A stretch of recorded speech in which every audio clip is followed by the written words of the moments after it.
Salut à tous, on se retrouve aujourd'hui pour une nouvelle vidéo. Il faut savoir que Marvel Studios a dévoilé du coup un teaser pour les prochaines séries qui doivent arriver prochainement sur Disney+. Et on va regarder forcément ça ensemble et de suite. J'ai réussi jusqu'à maintenant à ne pas faire spoil du tout. Je sais les séries que le teaser annonce. On a des dates aussi qui ont été annoncées. On en parlera juste après. Mais franchement, je suis déjà hyper chaud de voir visuellement ce qu'on nous propose maintenant.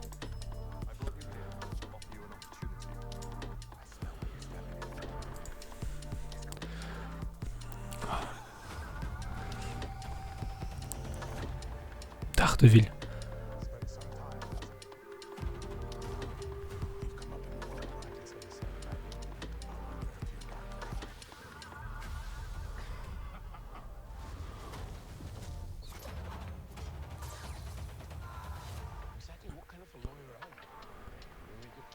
Oh, ça va être énorme. Ah, un nouveau style d'animation du coup. Alors Ironheart, j'attends vraiment pas grand chose. Mais je pense qu'on peut être vraiment surpris.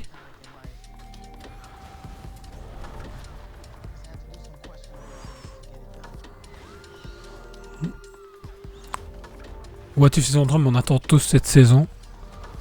Oh, en mode Gundam. En Marvel Zombie, franchement, ça peut être vraiment énorme et super effrayant.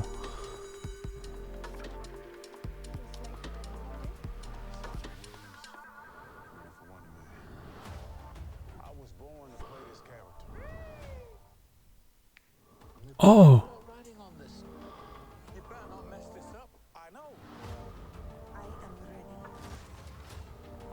Deadpool et Wolverine, on le sait, ils arrivent du coup courant du mois de novembre.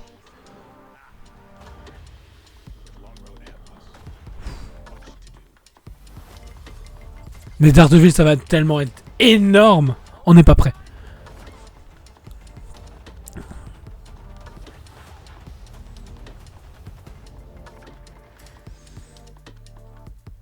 Franchement, Marvel Studios revient pour moi de très très loin. Il y a eu des énormes bas, il y a eu des hauts quand même, hein, mais il y a eu des énormes bas.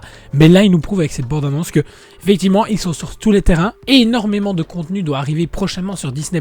Alors, ils jouent sur le fait comme quoi Deadpool et Wolverine arrive le 12 novembre prochain, en tout cas en Belgique et dans le reste du monde où la chronologie des médias n'est pas impactant. Parce que bon, en France, vous allez devoir malheureusement attendre.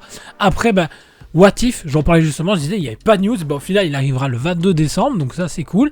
Vraiment hâte. En plus, avec cet effet, on peut voir un style de Gundam Captain America. J'ai vraiment hâte de voir le contexte. Le dessin animé sur Spider-Man doit arriver, du coup. Lui, il a été décalé. À la base, il devait sortir fin d'année. Finalement, il est décalé pour début d'année prochaine, donc le 29 janvier, si tout va bien. Donc ça, c'est cool. Daredevil Born Again, la série que j'attends le plus, qui doit arriver prochainement, ce sera le 4 mars prochain, 9 épisodes, donc pendant 9 semaines, ça va être du pur régal, et franchement, du peu qu'on peut voir, ça reste intense et très énergique. Alors, de ce qu'on a pu entendre comme rumeur, effectivement, apparemment, le Caïd sera présent, mais on ne le verra pas aussi autant, en tout cas, que ce qu'on a pu le voir dans la saison 3 et la première saison de Daredevil sur Netflix.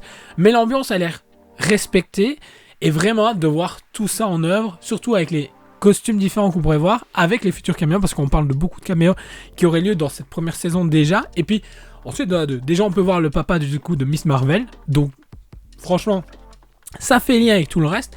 Ironheart, lui, prévu pour le 24 juin.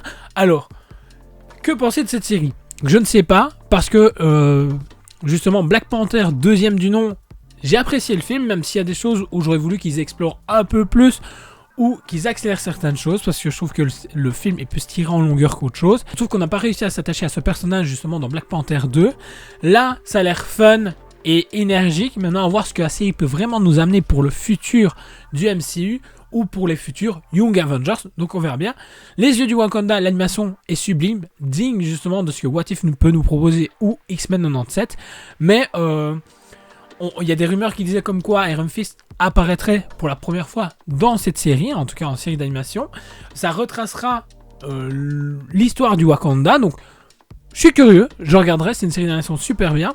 Marvel Zombie, je Je pense que ça va être vraiment une surprise et une claque. Ce sera un gros divertissement parce que, ayant lu les comics, c'est pas génial, mais ce n'est ni nul ni mauvais. C'est juste pour moi du divertissement, surtout que c'est sorti à l'époque où justement les zombies étaient à plus haute forme possible et que tout le monde voulait voir du zombie partout. Donc on verra bien, ça sortira en octobre 2025, donc on a encore le temps. Et fin d'année 2025, on découvrira Wonder Man. Alors, je connais pas le perso, donc ce sera une découverte. Et actuellement, je suis en train de finir, du coup, Agatha. Et franchement, j'étais très méditant sur cette série. Et au final, pour moi, c'est une série vraiment qui vaut le coup. De toute façon, j'en reviendrai et j'en reparlerai dans une prochaine vidéo parce qu'il me reste un épisode à voir et puis j'ai fini. Donc, ça arrivera très vite. Mais là, franchement, le line-up est juste splendide et j'ai vraiment hâte de devoir découvrir tout ça justement sur Disney+. Plus de ça, bien sûr, il y a les films qui doivent encore sortir. Il y a Captain America 4, il y a Thunderbolts, il y a les 4 Fantastiques qui doivent arriver du coup en juin prochain aussi. Et franchement, mais oui, je pense que... Et là, on sait qu'il y a le tournage de Spider-Man qui doit se faire, il y a le tournage de Avengers Doomsday, il y a le tournage aussi de Avengers Secret War qui doit encore se faire. Donc, il y a encore énormément de choses qui vont arriver et être annoncées prochainement. Et j'ai vraiment hâte. Je sais pas vous, mais moi, je suis là, d'un coup, Marvel a réussi à me redonner envie de regarder et continuer mon abonnement Disney+. Et franchement, c'est chapeau et c'est vraiment cool. Du coup, je suis curieux de savoir ce que vous en pensez aussi. Et n'oubliez pas non plus, si vous n'êtes pas encore abonné, abonnez-vous. Lâchez un pouce si vous avez aimé la vidéo. Activez la petite cloche. Partagez la vidéo pour montrer à d'autres gens qui sont fans de Marvel ou qui n'étaient pas au courant du nouveau line-up. Comme ça, ils seront au courant. Et on se retrouve très vite pour une prochaine vidéo. Ciao!